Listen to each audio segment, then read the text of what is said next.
Hi, I'm Colleen Mulholland, the CEO of Burlington Foundation. The courage of COVID is stopping at absolutely nothing to help our most vulnerable neighbors manage through this devastating pandemic. Doing nothing is simply not an option. I am motivated each and every day when I see and I experience the power of community coming together, providing hope for a better tomorrow. Hi, my name is Julia Hanna. I am a community builder and a food activist, and I own a restaurant in North Oakville called Ritorno. Now, the courage of COVID is to be grateful even with the COVID-19 pandemic. What has the pandemic taught me?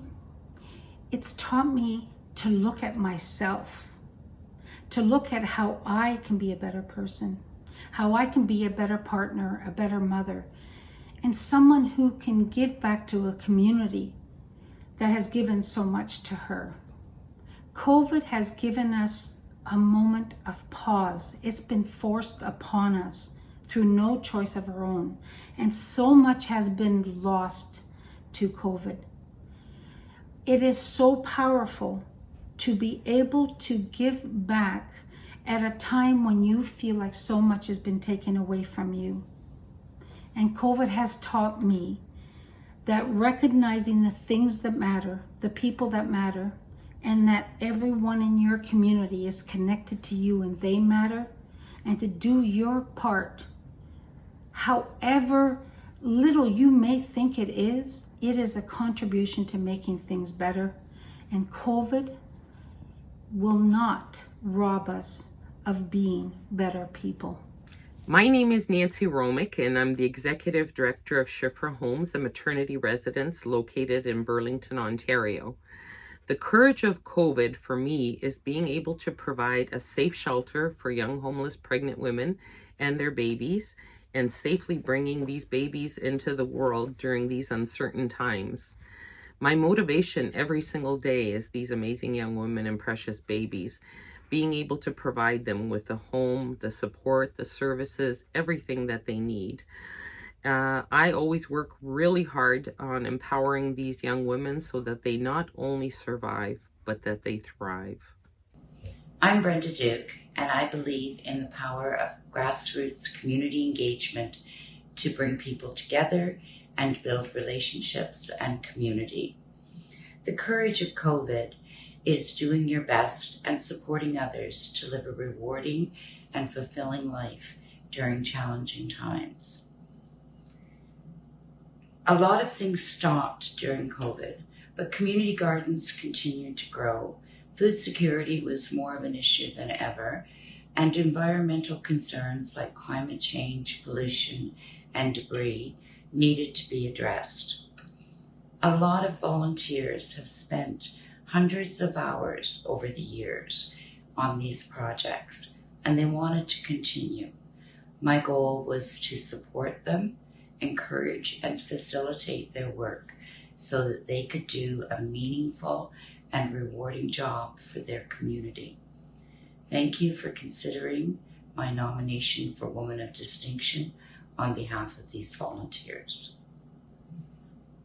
I'm Melanee McAulay, Executive Director for Sacagawea Nonprofit Housing. The courage of COVID is community. My motivation was to continue work this past year. It's taught me, no matter what the crisis is, there are still individuals that require housing and supports. Thank you. The courage of COVID is optimism, resilience, and change that's needed. For me, the pandemic really showed how deep inequities and systemic barriers run not just within our community, but our province, Canada, and the world. So those communities that were vulnerable pre-pandemic were challenged even more. These inequities are unacceptable and changes are necessary. Scano Swagwego, Owehne Hahni Gyaso. Paula Laing is my English name. I am Mohawk from Six Nations of the Grand River Territory, and I'm Turtle Clan. To me, the courage of COVID means looking inside yourself to find your voice. And not only finding that voice, but using it to go from beyond surviving to thriving.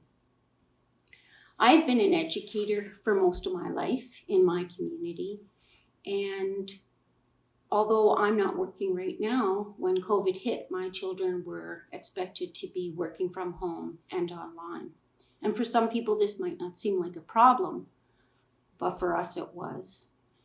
We have next to no access to internet at our home, and that continues to be a problem, although steps are being made to find the infrastructure and the dollars to create the infrastructure to have that here on Six Nations Reserve. I hope that we as parents, as community members, and as women caretakers continue to stand up and speak and teach our children to find their voice and speak up for positive change also. Thank you.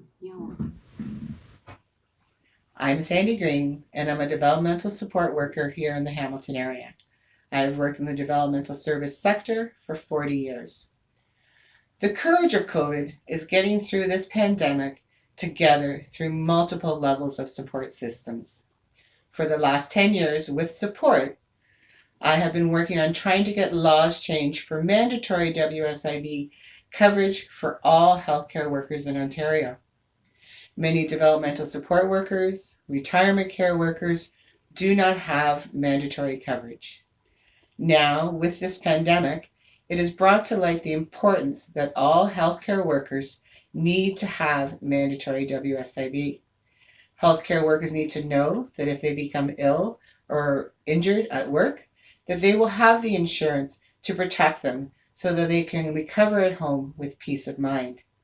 This nomination means a great deal to me. It has given me the opportunity to continue to make other people aware that all healthcare workers should have the right to mandatory WSIB coverage. Thank you for this opportunity. My name is Karen Trollope-Kumar. I'm a family physician and the medical director of Body Brave, a Hamilton-based organization focused on providing support and treatment for people struggling with eating disorders. The courage of COVID is in creating connection. Throughout the pandemic, I'm inspired by the courage of those who've reached out to Body Brave for help and by the commitment of our small clinical team.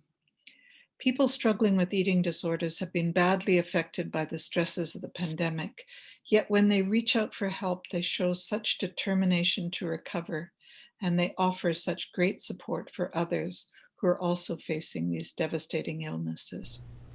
Hello, my name is Kathleen Leach, and I am the pharmacist owner at Sutherland's Pharmacy. The courage of COVID to me is meeting the challenges of serving my patients' needs while managing the risks to keep them safe. Throughout the pandemic, I have been inspired by my pharmacist colleagues all over the country who freely shared their innovations and expertise. I am also inspired by my patients who have placed their trust in me. I'm Dr. Alison Fox-Robichaud, and I'm Director of Medical Education at Hamilton Health Sciences and a Professor of Medicine at McMaster University. For me, the courage of COVID is creativity. What I've learned from this pandemic is the importance of connections, whether it's family or colleagues or through social media. These connections are what has sustained us and allowed us to remain human, I think, through all of the challenges. Hi, I'm Marla Robinson, Special Projects Academic Coordinator for City School at Mohawk College. The courage of COVID is not giving up, even as we see things happen that make us wonder why. It's about finding the strength to keep moving forward and the faith that although things will never be the same, together we can make them better, with each of us having a part to play.